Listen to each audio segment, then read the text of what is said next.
हरि ओम।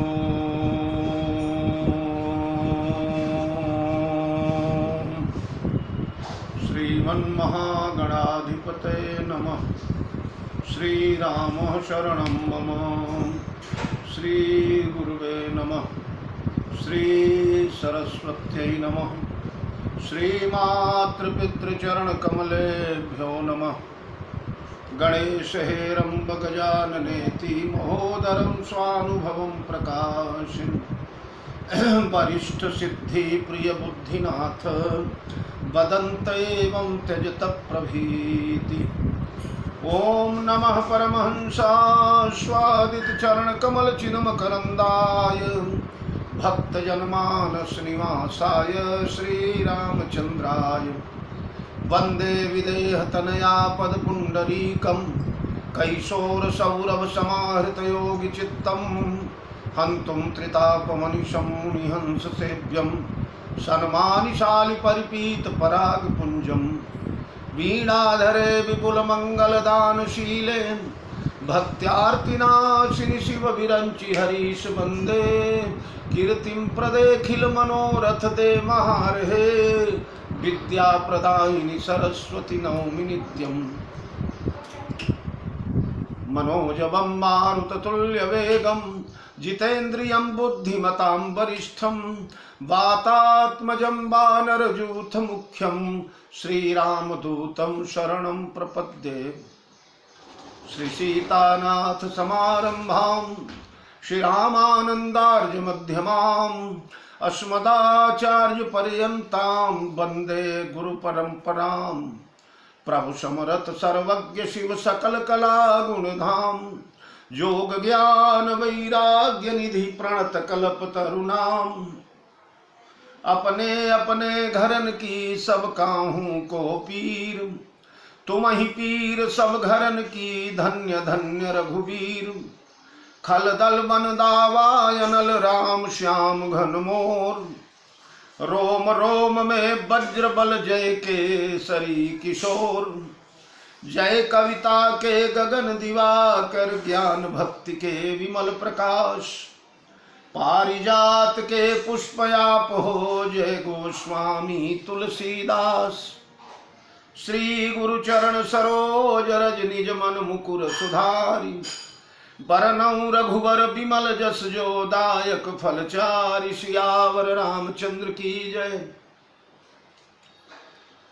प्रिय राम कथा रस रसिक महानुभावजन, भक्तिमयी वात्सल्यमयी यार देवियों, आप सभी को सादर जय जानकी जीवन। मित्रों, भगवान की महती कृपा के परिणाम स्वरूप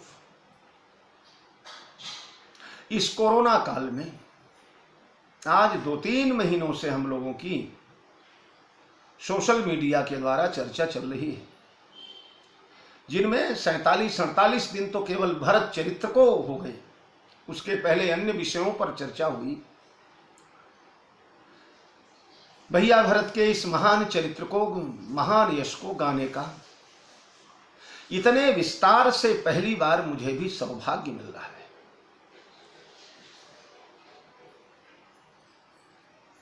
मानस सम्मेलनों में, नवान कथाओं में 1 दिन 2 दिन 4 दिन, सम्मेलन वगैरह में 8 दिन 10 दिन, ज्यादा से ज्यादा, इससे अधिक भरत चरित्र बोलने का अवसर नहीं मिलता। बड़ा हर्ष हो रहा है इस महामहिमा महासिंधु में स्नान करके। आइए, जैसा कि आप लोगों ने कल कुछ यांत्रिक व्यवस्थाओं के कारण कल की सेवा में नहीं कर पाया था, उसके लिए क्षमा प्रार्थी हूं ठाकुर जी से।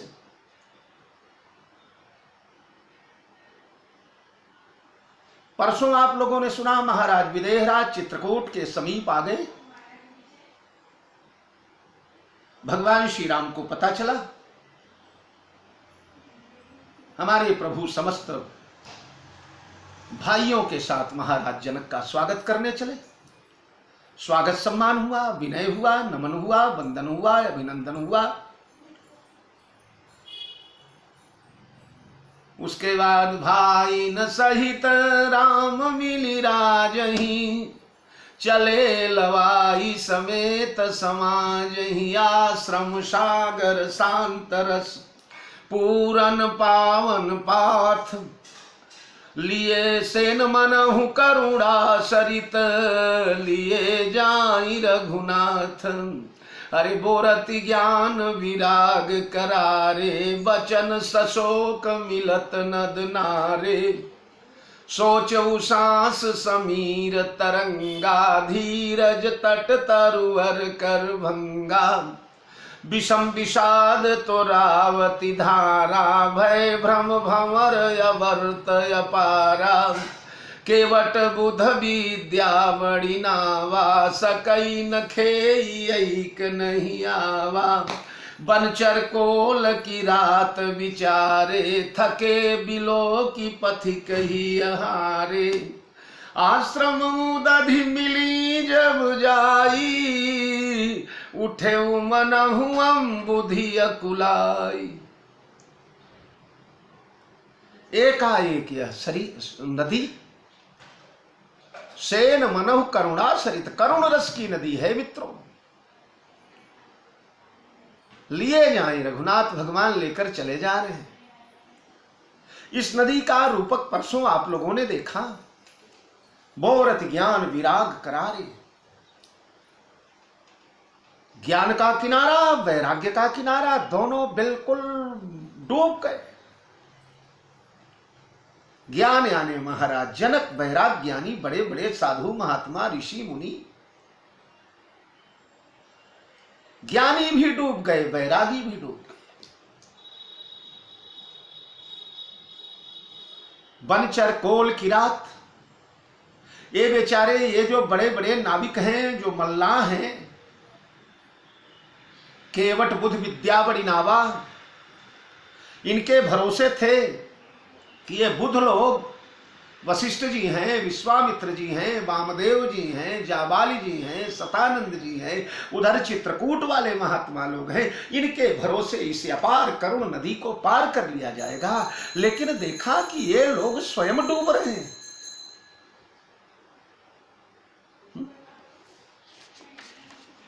सकई न खेई ऐक नहीं आवा। मैंने आपसे परसों बताया था, नदियों में पतवार के द्वारा नौकाओं को चलाया जाता है, चप्पू जिसे कहते हैं। और जब अगाध पानी हो जाता है तो बड़े बड़े बांस रहते हैं, उन बांसों को लगा करके और बस तो त्वरावती धारा है। इस त्वरावती धारा में चप्पू पतवार चल नहीं पा रहा है। ये लोग बांस लगाना चाहते हैं कि नदी के तल में बांस टेका लगा करके और ठेल करके नाव को आगे बढ़ा लिया जाए। लेकिन बांस का टेका तो धरती पर नदी के तल में तब लगता है जब थाह कहीं हो नदी की। यहां तो सकई न खेई ऐक नहीं आवा, ऐक ही, अंदाज ही, अनुमान ही नहीं लग रहा है कि नदी कितनी गहरी है।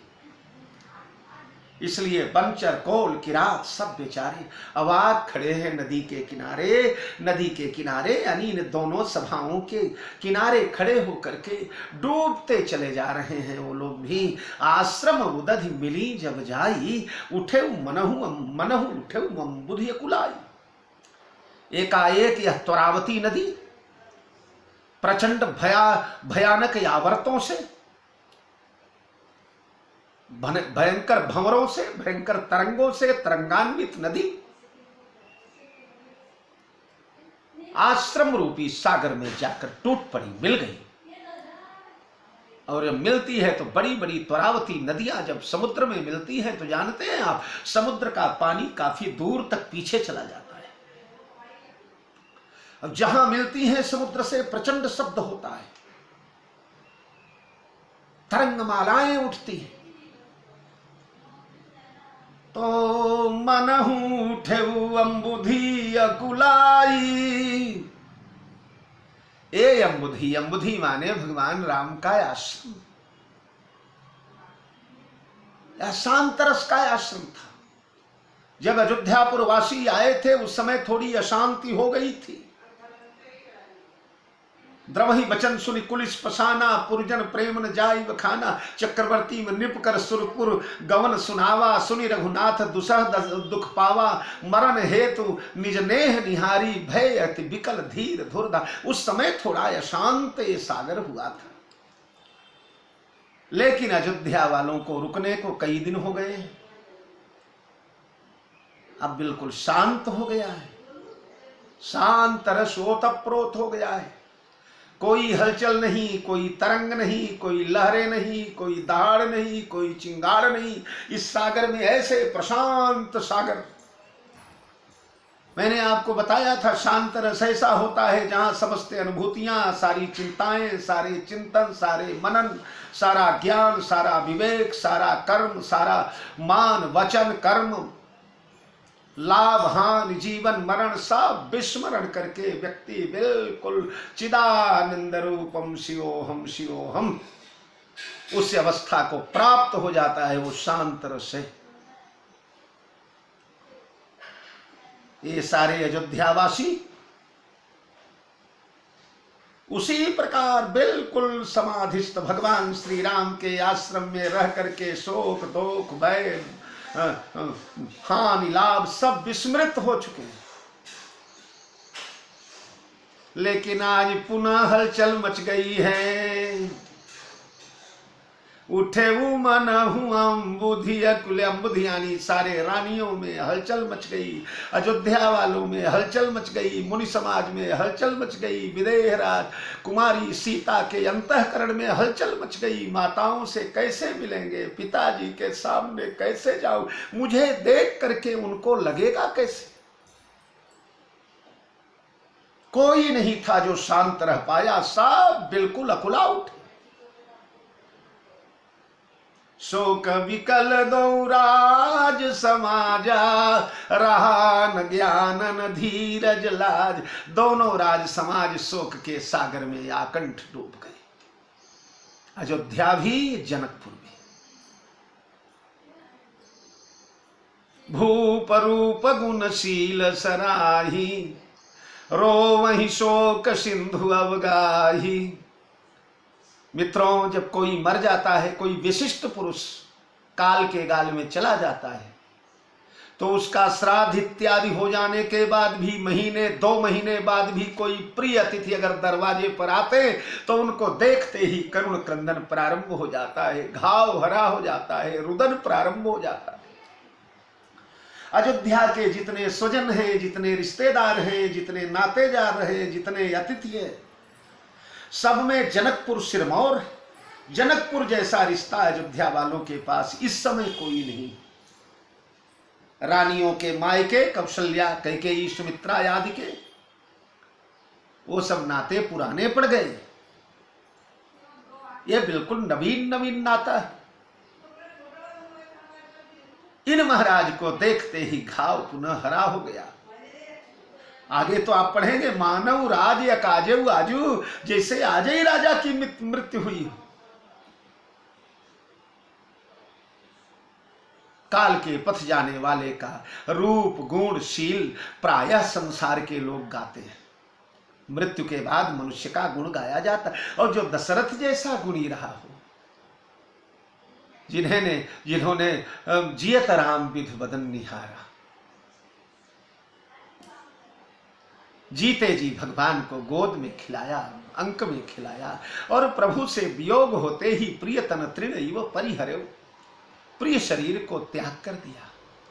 जिनका यश चराचर ब्रह्मांड गाया करता था, जिन महाराज दशरथ का निर्माण करके ब्रह्मा को बड़प्पन मिला था, ब्रह्मा को बड़ाई मिली थी, जिन्हि बिरचि बड़ भयउ विधाता, महिमा अवधि राम पितु माता। महिमा की अवधि है, महिमा की परिसीमा है, इनसे बड़ी महिमा। मैंने पूर्व प्रवचनों में बताया था ना एक बार कि इस वंश में महाराज वैवस्वत मनु से लेकर के आज तक, इक्ष्वाकु से लेकर आज तक जितने महापुरुष हुए, जितने विशिष्ट राजा हुए, जितने विशिष्ट सम्राट, उनमें चक्रवर्ती सम्राट महाराज भगीरथ का नाम बड़े आदर से लिया जाता है। भगीरथ जैसा प्रताप किसी का नहीं रहा आज तक इस वंश में। क्यों? बोले भूप भगीरथ सुरसरियानी, सुमिरत सकल सुमंगल खानी। महाराज भगीरथ ने भगवान की चरण की थोमन, देवापगा, भगवती, भास्वती, भागीरथी, ताल तरंगा गंगा को स्वर्ग से उतार कर धरती पर बहा दिया, धरती पर प्रवाहित कर दिया। जिन गंगा को देख देख करके गंगे तव दर्शनान मुक्ति, मातः शैलसुता सपत्नी वसुधा श्रृंगार हारावली स्वर्गारोहण वैजयंती भवतीं भागीरथी प्रार्थये त्वत्तीरे वस्तस्तद्मुपिबतस्तद्विस्तु प्रेंखतस्त्वन्नाम स्मरतस्त्वदर्पिदृश श्यानमे शरीरभ्यः। ऐसी भगवती गंगा को धरती पर उतार देने वाले महाराज भगीरथ जैसा किसका सौभाग्य। लेकिन राजा दशरथ ने तो भगीरथ को किलोमीटरों पीछे छोड़ दिया। उन्होंने गंगा को लाया होगा, ये गंगा भगवान के चरण नक्शे आई हैं, लेकिन जिनके चरण नक्शे गंगा आई हैं उन भगवान को ही धरती पर उतार देने का सौभाग्य महाराज दशरथ को मिला। भूप भगीरथ सुरसरियानी, सुमिरत सकल सुमंगल खानी। लेकिन दशरथ गुण गण बरनी न जाही, अधिक कहा जेहि सम को नाही। दशरथ के गुण गण का वर्णन कौन करे, तो आज मृत्यु के बाद तो गुण सहज याद आते हैं।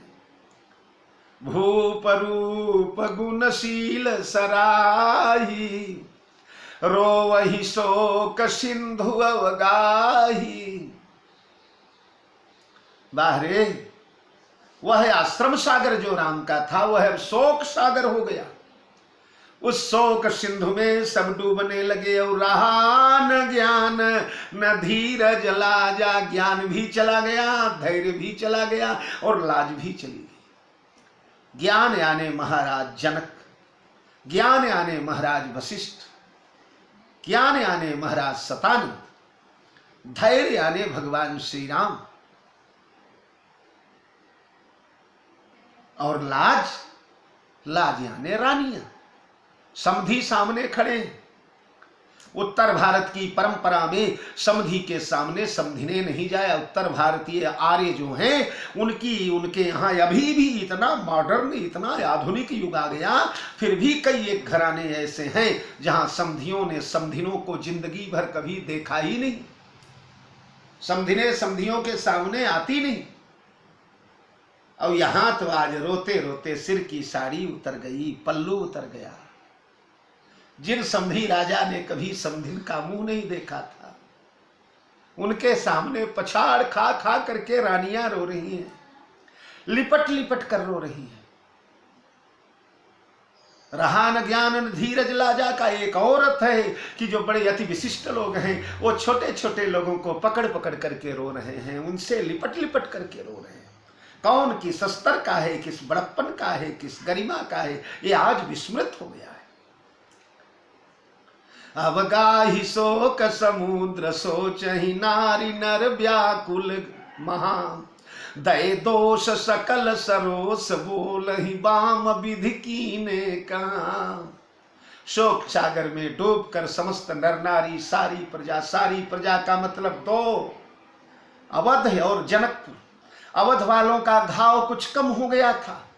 श्री राम के आश्रम में आते ही ईति भीति जनु प्रजा दुखारी, तिविध ताप पीड़ित ग्रहमारी।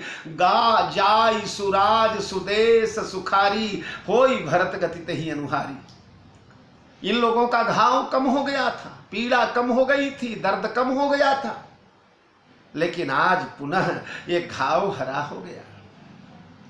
जनकपुर की सभा के आते ही मानव राज यकाजे आजू, जैसे आज ही महाराज ने प्राणों को रखा हो, प्राण त्यागा हो।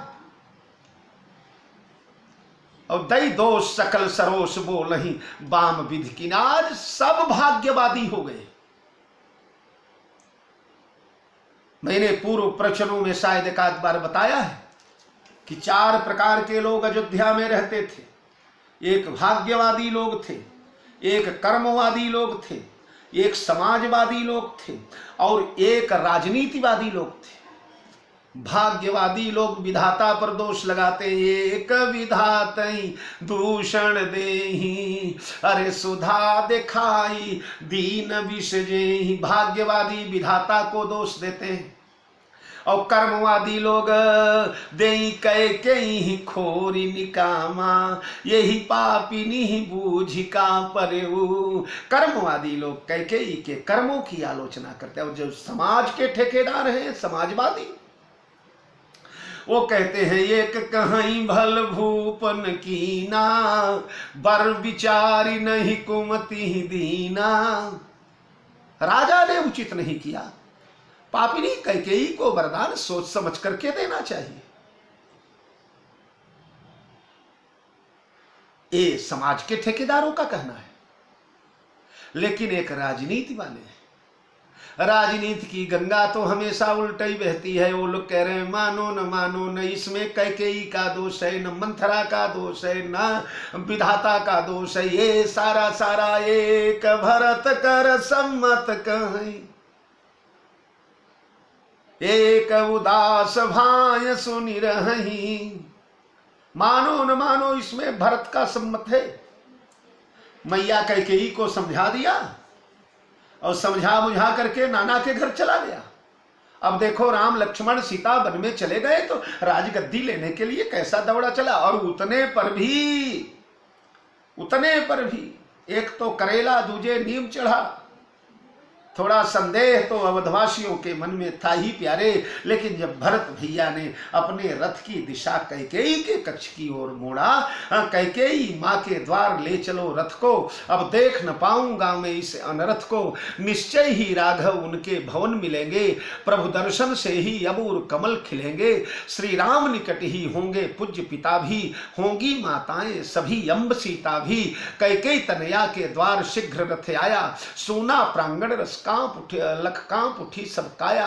दासी ने भीतर जाकर किया निवेदन, महारानी आग द्वार आ गए भरत शत्रुघ्न। सुन लगी नाचने क्रूर मंथरा दासी, नूतन अंबर तनधार मुदित गृहनाशी। कर लिए आरती पूजन थाल सजाए, बोली रानी जो चलो कुंवर दो आए। वैधव्य क्लेश सुन कैकेयी को भूला, मन उपवन दासी की बातों से फूला। अविलंब पुत्र के निकट द्वार पर आई, आरती किया मुख चूम भवन। और जब आरती करने लगी हैं सारे अयोध्या वाले जान गए बिल्कुल माँ बेटे का बिल्कुल मिला हुआ मामला है। ये बताइए घर में लाश पड़ी हो तो आरती होती है। और कैकेयी ने अपना वैधव्य वेश छिपा लिया। अगर न छिपाया होता, विधवा वेश में आई होती, सिंदूर न होता, मंगलसूत्र न होता, श्वेत साड़ी शरीर पर होती, तो भरत को पूछना चाहिए। भरत को यह नहीं पूछना चाहिए कहतात कहां सम्माता। भरत द्वार पर ही जान जाते थे। इसलिए लोगों का शक और गहरा हो गया। तो 4 प्रकार के लोग, भाग्यवादी, कर्मवादी, समाजवादी, राजनीतिवादी। लेकिन आज सब एक साथ में भाग्यवादी बन गए। दई दोष सकल सरोस बोलई, बाम विधि कीन्यो कहे विधाता तू बाम हो गया। क्रूर विधाता, कठोर विधाता क्या कर डाला। लखत से लिखत सुधाकर गा लिखी राहु। चक्रवर्ती सम्राट दशरथ तो चंद्रमा का चित्र बना रहे थे, लेकिन तूने धक्का मार करके मसी को पलट दिया, स्याही को पलट दिया, और जहां चंद्रमा बनने वाला था वहां काला कलूटा राहु बन गया। जिस सिर पर मुकुट आने वाले थे वहां पर जटाजूट आ गए। श्री राम वनपथ पर निकल आए। विधाता तूने बड़ी कठोर। सब लोग महाराज ये बड़े ज्ञानी लोग हैं, बड़े धीर लोग हैं, बड़े विद्वान। जनकपुर में तो सब नर नारी सुभग सुचि संता एक स्वर से आज सब भाग्यवादी बन गए। विधाता को दोष। वाम विधि विधाता, क्रूर विधाता ने, वाम विधाता ने क्या से क्या कर दिया। यहां वाम विधि का तात्पर्य सरस्वती, विधि की वाम, विधाता की वामांगा, विधाता की भार्या। जैसा कि पुराणों के विद्वान जानते हैं, सरस्वती के दो नाते, एक कन्या भी है और भार्या भी। कन्या का मतलब उन्हीं से, उन्हीं के मुंह से प्रकट हुई, इस नाते कन्या भी मानते। और विधिमान ब्रह्माणी यही है। तो वाम विधि की विधाता की वाम ने क्या कर दिया, सरस्वती ये तूने क्या कर दिया। यही कहा गया है पहले, विधि वाम की करनी कठिन जेहि मातु की नीरा बावरी, तेहि राति पुनि पुनि करत प्रभु सादर सरहना रावरी। तो दय दोष सकल सरोष बोलहि, वाम विधि कीन्यो कहाँ, सुर सिद्ध तापस जोगी जन मुनि दशा देखी, देखी दशा विदेह की, तुलसी न समर्थ को जो तरि सके सरित सने। बड़े बड़े सिद्धात्मा, यमलात्मा, महात्मा, दिव्यात्मा, भव्यात्मा, योगी, तपस्वी, देवता, ये दशा जनक की दशा देख रहे हैं। ओ महाराज जनक, बड़े बड़े सिद्ध, बड़े बड़े मुनिंद्र, बड़े बड़े सुरेंद्र, बड़े बड़े देवेंद्र, बड़े बड़े नरेंद्र, जिनके द्वार पर पंक्तिबद्ध खड़े रहते हैं, बड़े बड़े ऋषि महात्मा जिनके वचन को सुनकर धन्य धन्य होते हैं, कृतार्थ होते हैं। याज्ञवल्क्य आदि इत्यादि महात्मा जब कहीं धर्म संकट पड़ता है तो जिनसे समाधान करवाते हैं।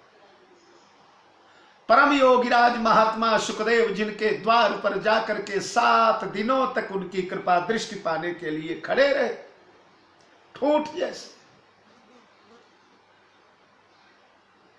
ओ महाराज जनक, आज प्रेम के सागर में आकंठ डूब गए हैं, फूट फूट कर रोते हैं। कभी वशिष्ठ के चरणों में लिपट जाते हैं, कभी राम को पकड़ लेते हैं, कभी लक्ष्मण को पकड़ लेते हैं, कभी सुमंत्र जी को पकड़ लेते हैं। राजा जनक की यह करुणमयी, करुणा से भरी वो तत्प्रोत दशा देख करके सारे देवता सिद्ध मुनिंद्र आपस में कहते हैं कि तुलसी न समर्थ को जो तरि सकै सरित स्नेह की। स्नेह की सरिता को पार करना किसी के बस में नहीं है, चाहे ज्ञानी हो, चाहे योगी हो, चाहे सिद्ध हो, चाहे महात्मा हो, चाहे बीतरागी हो, चाहे सन्यासी हो। जब प्रेम का रोग चढ़ता है तो महाराज उद्धव जैसा ब्रह्म ज्ञानी, देखो श्रीमद् भागवत महापुराण में तो भगवान कहते हैं उद्धव मेरी आत्मा है, मेरे बहिरंग घूमने वाली आत्मा है, ममात्मा च उद्धव। वो उद्धव जब प्रेम का रोग लगा है ना, गोपियों के सभा में जाकर के परम वेदांती, परम विज्ञानी, परम ज्ञानी, परमहंस योगीराज उद्धव जी महाराज प्रेम की चाशनी में इनके मन की जलेबी डूबी है तो जनों 6 महीने तक ब्रज में ही, ब्रज के रज में लोटता रह गया है ब्रह्मज्ञानी।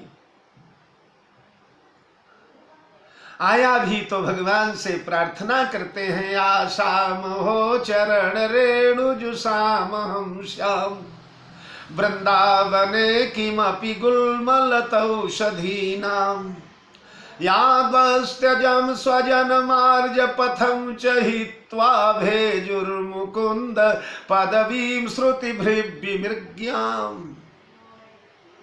भगवान से चरणों में गिर करके कहते हैं, हे प्रभु मेरा अगला जन्म अगर देना, कहीं मेरे कुछ संस्कारों में त्रुटि हो तो अगला जन्म मिले मुझे, तो आशाम हो चरण रेणु जुषाम हम शाम, वृंदावने किमपि गुल्मलतौषधीना, वृंदावन की लता बना देना, घास बना देना, गुल्म बना देना, औषधि बना देना, वृंदावन के पथ पर मुझे प्रकट कर देना प्रभु।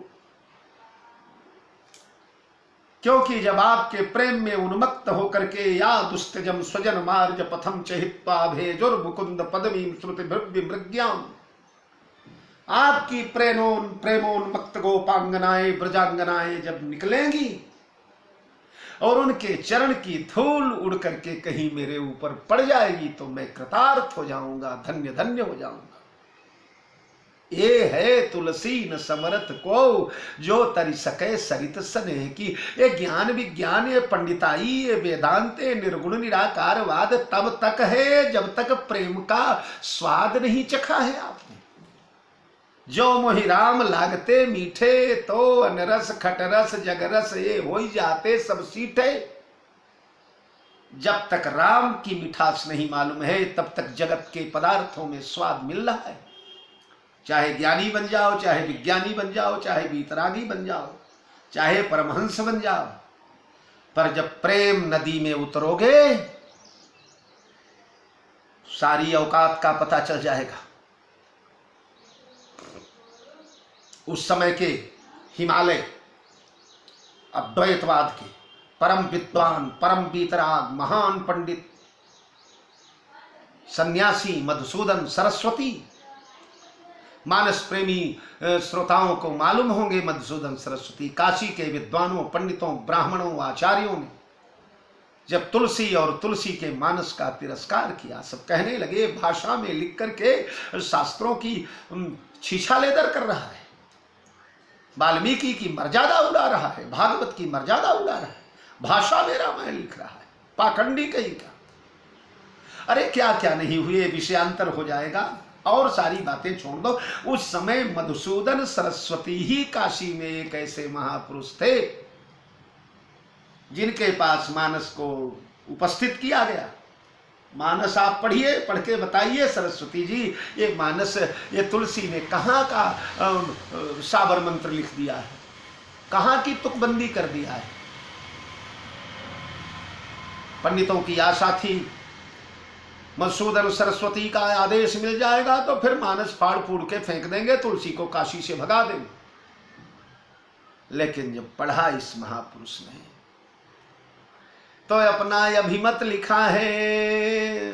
गोस्वामी जी की जीवनी सब पढ़ते होंगे, उसमें आता है, आनंद कानने हस्मिन जंगमस तुलसी तरु कविता मंजरी भाति राम भ्रमर भूषिता। आनंद कानन वाराणसी में तुलसी चलता फिरता हुआ, तुलसी का पौधा है, तुलसीदास तुलसी के चलते फिरते, जंगमस तुलसी तरु और कविता मंजरी भात, उनकी कविता ही तुलसी की मंजरी। और राम भ्रमर भूषिता, भगवान श्री राम भ्रमर बन करके सर्वदा उस कविता मंजरी का, काव्य मंजरी का रसास्वादन करते रहते।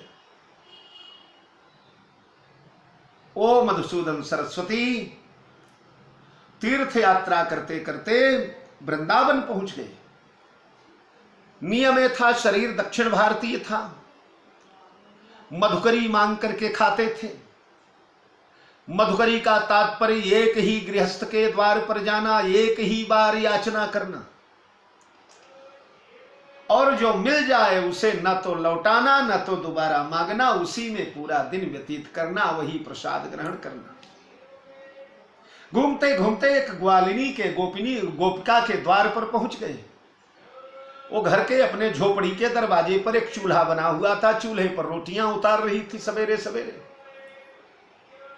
सन्यासी पहुंचा, मैया रोटी दे, मैया भिक्षा दे, मैया भिक्षा दे, भवति भिक्षाम दे।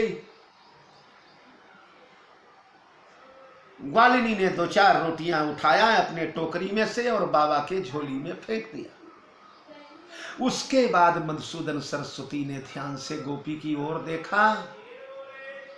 सज्जनों, गोपी के गोद में उसका 5 वर्ष का बालक था।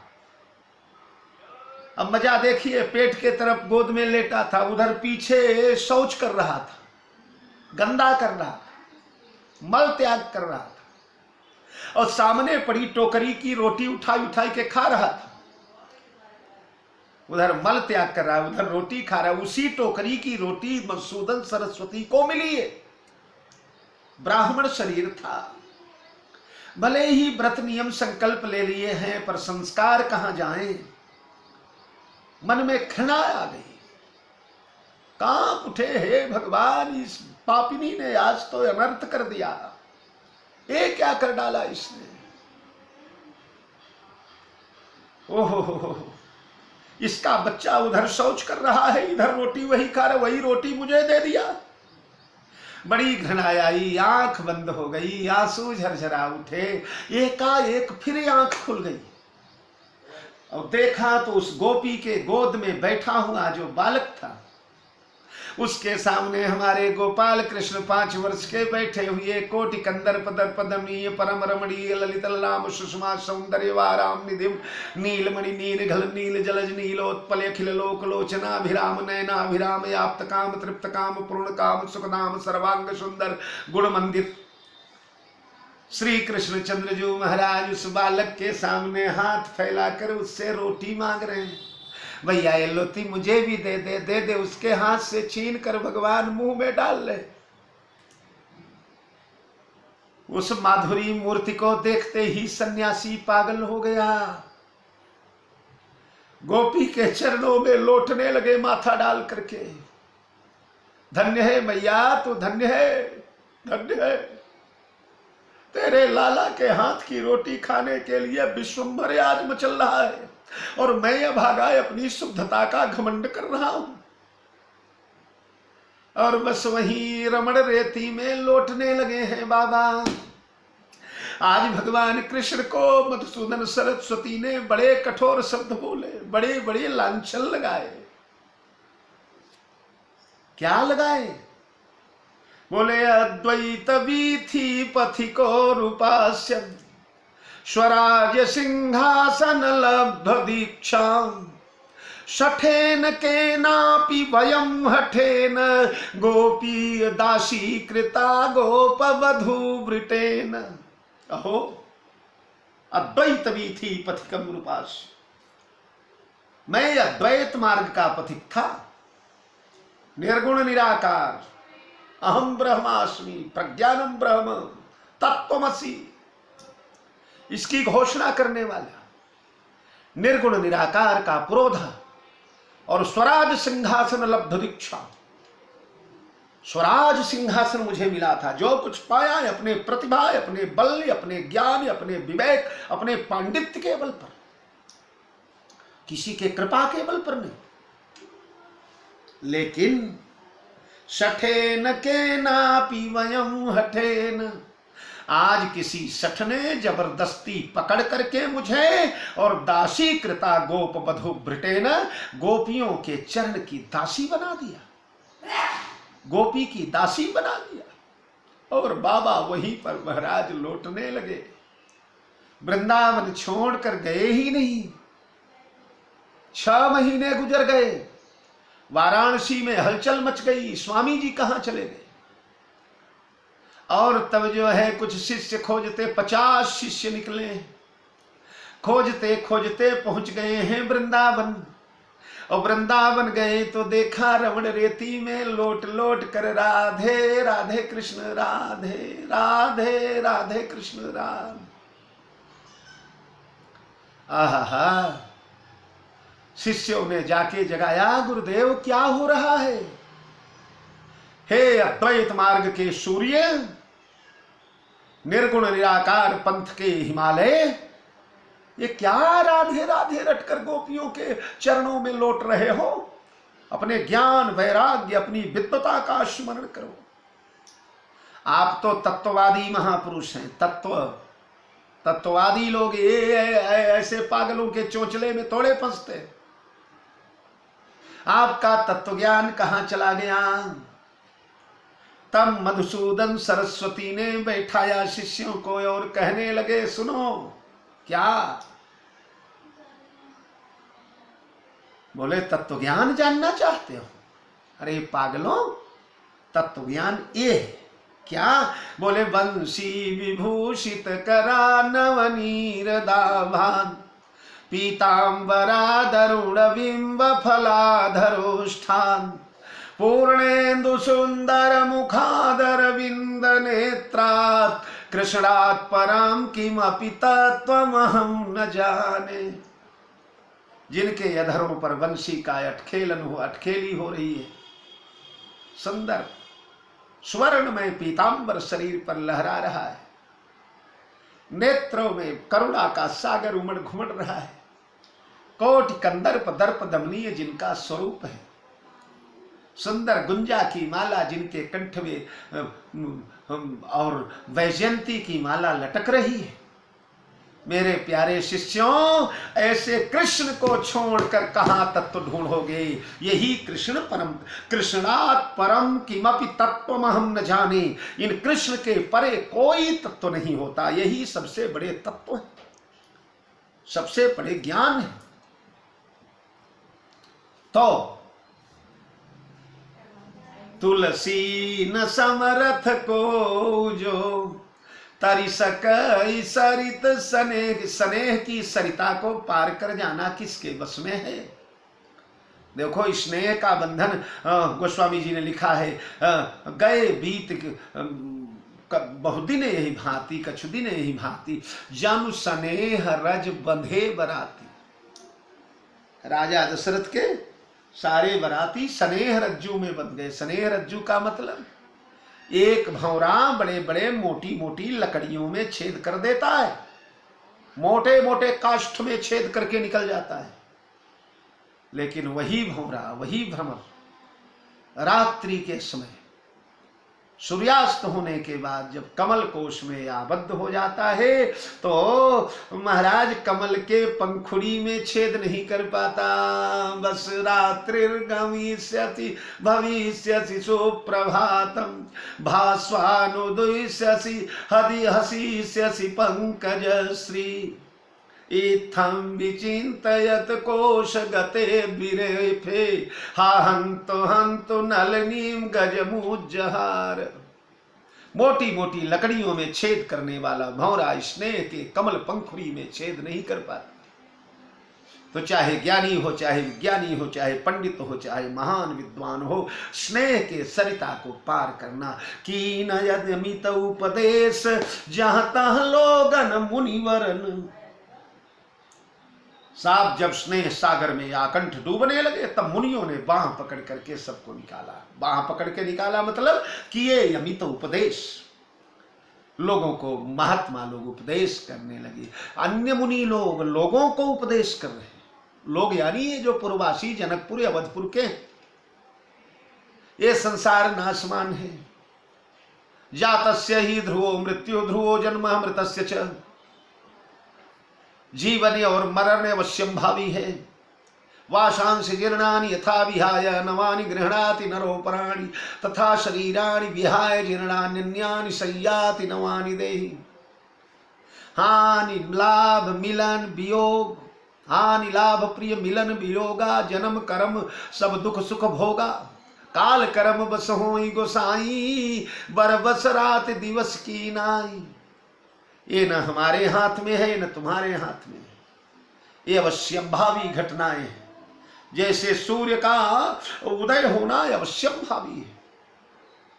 सारा विश्व खड़ा हो जाए और कह दे कि मैं सूर्य नारायण को नहीं उदय होने, संघे शक्ति कलौ जुगे। समूह में शक्ति होती है, तो चलो पूरे विश्व के लोग खड़े हो जाओ और बोल दो हम सूर्य को नहीं उदय होने देंगे, या चलो हम सूर्य को अस्त ही नहीं होने देंगे। नहीं होगा। ये जगत का आवश्यक विधान है। आप लोग धैर्य धारण करें।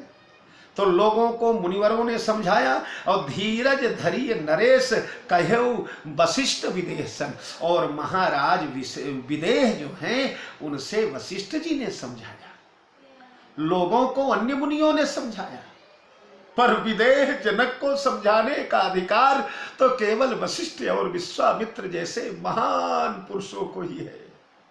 साधारण मुनि इन्हें क्या समझाएंगे? साधारण मुनि तो वचन किरण मुनि कमल विकासा। इनके वचन के किरणों के द्वारा मुनियों के हृदय कमल प्रफुल्ल हुआ करते हैं। मुनि लोग इनसे उपदेश सीखते हैं। इसलिए मुनियों ने नहीं, मुनियों ने जहां तह लोगन मुनिवरन अन्य साधारण प्रजा को समझाया। और महाराज जनक ने, महाराज वशिष्ठ ने कीन अमित उपदेश जहां तक लोगों को उपदेश किया गया। पर राजा जनक को वशिष्ठ ने उपदेश, देखो तुलसी के एक एक शब्द में बार बार कहता हूं, पुनरावृत्ति करता हूं बार बार की ये हीरे मोती जैसे जड़े हुए शब्द हैं। लोगों को उपदेश किया गया, लेकिन राजा जनक को कहो वशिष्ठ विदेश कहा गया, उपदेश नहीं, निवेदन किया गया। जासु ज्ञान रवि भव निशिनासा, बचन किरण मुनि कमल विकासा। जिसके ज्ञान रूपी सूर्य के उदय होते ही रवि भव निशिनासा, संसार की मोह रात्रि का विनाश हो जाता है। या निशा सर्वभूता नाम तस्याम जागृति संयमी, मोह निशा सम सोवनिहारा। राजा जनक का ज्ञान जो है रात्रि को ही समाप्त कर देता है। रात ही नहीं तो नींद कहां से आए। इनके वचन की किरणों के द्वारा मुनियों के हृदय कमल प्रफुल्ल हुआ करते हैं, फूला करते हैं। ते ही की मोह ममता नियराई, यह सिय राम स्नेह बढ़ाई। उन महाराज जनक को मोह और ममता आएगी, वो मोही है, ममताग्रस्त है। अरे ना ना, यह सिय राम स्नेह, ये तो सीता राम के स्नेह का बड़प्पन है। हमारे श्री सीता राम के स्नेह का दमखम, उनके स्नेह का बल है कि जनक जैसे ब्रह्म ज्ञानी को, जनक जैसे बीतरागी को, जनक जैसे अद्वैतवादी को, जनक जैसे ब्रह्मवादी को भी आज पिघला करके रख दिया। विषयी साधक सिद्ध सयाने, त्रिविध जीव जग वेद बखाने। ध्यान देना, ये राजा जनक की ही बात नहीं है। संसार में 3 प्रकार के जीव होते हैं। 3 प्रकार के जीव कौन? बोले विषयी, साधक, सिद्ध। 3 प्रकार के जीव होते, लेकिन तीनों प्रकार के जीव राम स्नेह सरस मन जासु, साधु स्वभाव आदरतासु। चाहे विषयी हो, चाहे साधक हो, चाहे सिद्ध हो, अगर राम स्नेह में उसका मन नहीं पगा है, जलेबी को डालडा में से, देसी घी में से, रिफाइन में से छान करके और प्लेटों में सजा दिया जाए, कोई खाएगा? रूखी रूखी जलेबी काहे को खाएगा? लेकिन उसी जलेबी को जब छानने के बाद और शक्कर के चाशनी में डुबा दिया जाता है तो महाराज ये अमृतमयी बन जाती है।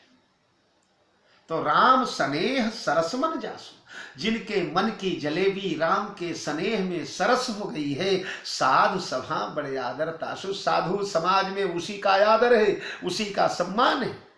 देखिए मानस में विषयी भक्त भी है, साधक भक्त भी है और सिद्ध भक्त भी है। विषयी कौन है? सुग्रीव जी। साधक कौन है? विभीषण जी। सिद्ध कौन है? हनुमान जी।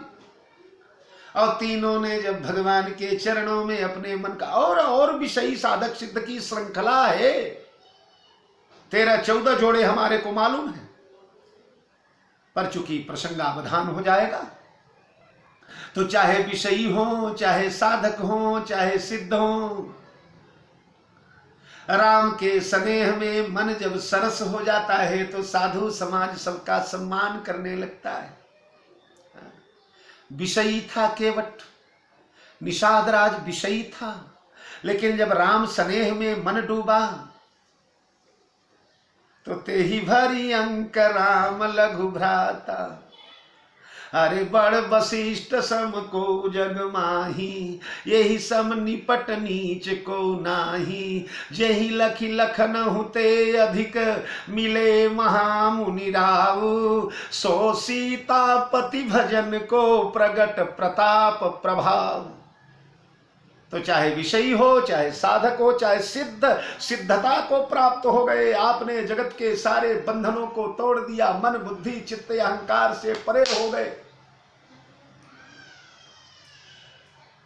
फिर भी राम स्नेह की आवश्यकता पड़ती है। धरती तक नहीं, ब्रह्मलोक प्राप्त करने के बाद भी जे ज्ञान मान विमत्त तव भव हरनि भगति न आदरी ते पाई सुर दुर्लभ पदादपि गिरत हम देखत हरि, हरत हम देखत हरि। ब्रह्मलोक पा जाए तो भी गिरने की संभावना है। अगर राम स्नेह में मन सरस नहीं है तो चक्रवर्ती सम्राट महाराज जनक का मन आज राम स्नेह में सरस हो गया है। सोहन राम प्रेम बिनु ज्ञानु कर्णधार बिनु, ये ज्ञानी है ना, जासु ज्ञान रविभव निशिनासा। लेकिन वह ज्ञानी भी अगर राम प्रेम में नहीं डूबा है, राम प्रेम का वैभव नहीं मिला, तो जैसे कर्णधार बिनु जिम जल जानू, जल जान यानी जहाज, जहाज यानी नौका, नौका बड़ी नौका, छोटी नौका, जहाज, ये ज्ञान है। और कर्णधार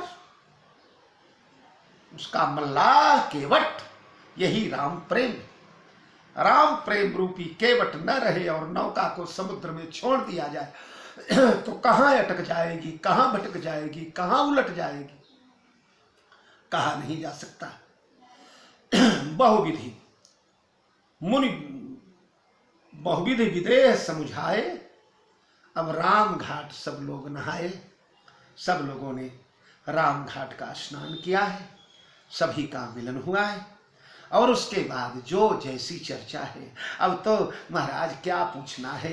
राम कथा में यह भरत चरित्र प्राण है और भरत चरित्र में जनक जी का चित्रकूट आगमन प्राण। मैंने पहले प्रवचन में बताया था, वाल्मीकि अध्यात्म इत्यादि रामायणों में राजा जनक का चित्रकूट आगमन नहीं है, और नहीं है इसीलिए उन रामायणों का चित्रकूट प्रसंग इतना सरस नहीं बन पाया जितना तुलसी का चित्रकूट प्रसंग सरस है। बड़ी मंगलमयी कथा आगे आने वाली है।